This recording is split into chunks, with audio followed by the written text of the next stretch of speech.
547 জনকে বিনা কারণে বিনা নোটিশে অন্যায়ভাবে এরা আমাদের চাকরিচ্যুত করেছে। আমরা সবাই স্থায়ী চাকরিজীবী, এক একজনের 4-5 বছর বেশি চাকরি করতেছি। আমরা চাকরি হারিয়েছি কেন, চাকরিচ্যুত হয়েছে কেন, এটার কোনো ব্যাখ্যা নাই, কোনো ব্যাখ্যা অথরিটি দিতে পারে নাই। হঠাৎ করে তাদের খামখেয়ালি একটা তামাশা করছে জাস্ট। আমাদের চাকরির বয়স 3-4 বছর, চাকরির বয়স 3-4 বছর। আপনি একজন বলতে পারবেন যে চাকরির বয়স 3-4 বছর হলে তাকে অযৌক্তিকভাবে, তার উপর ব্যাংক সেক্টর একটা সেন্সিটিভ জায়গা থেকে আমরা এসেছি আমাদের দাবি আদায়ের জন্য। আমাদেরকে বিনা কারণে অযৌক্তিকভাবে টার্মিনেশন করা হয়েছে। আমরা আবার চাকরিতে যুক্ত হতে চাই, আমরা আমাদের পাশে থাকুন।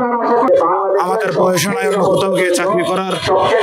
আমরা এই প্রতিষ্ঠানের জন্য সবকিছু করেছি। এরা আমাদের দক্ষতা থেকে আমাদের স্থায়িত্ব করেছেন, আমাদেরকে ইনক্রিমেন্ট দিচ্ছেন, সামনে আমাদের প্রমোশন। হঠাৎ করে এরা এসে আমাদেরকে বলে অযোগ্য বলে তারা আমাদেরকে টার্মিনেট করে। তারা নতুন লোক নিয়ে করতেছে, তারা নতুন নিয়োগ বাণিজ্য করতেছে তাদের এজেন্ডা বাস্তবায়নের জন্য।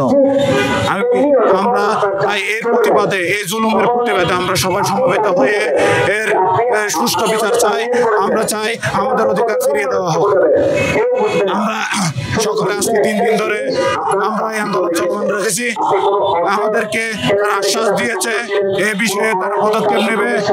তারা আমাদেরকে এখনো পর্যন্ত কোনো সুরাহা দিতে পারে নাই। এরা যতক্ষণ পর্যন্ত আমরা সুরাহা দিতে পারবে না ততক্ষণ পর্যন্ত আমরা আমাদের আন্দোলন চলমান রাখবো। চাকরি হারিয়েছি কেন, চাকরিচ্যুত হয়েছে কেন, এটার কোনো ব্যাখ্যা নাই, কোনো ব্যাখ্যা অথরিটি দিতে পারে নাই। হঠাৎ করে তাদের খামখেয়ালি একটা তামাশা করছে জাস্ট।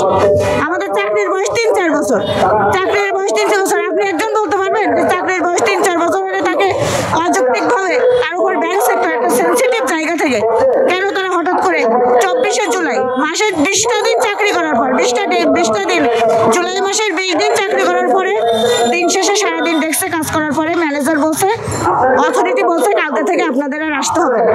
এটা কোনো কথা? আপনি নিজেও বলেন, আপনি নিজেও তো একজন সাংবাদিক, চাকরি করেন। আপনার কাছে এই যুক্তিটাই কোনো যুক্তিসঙ্গত কথা হতে পারে?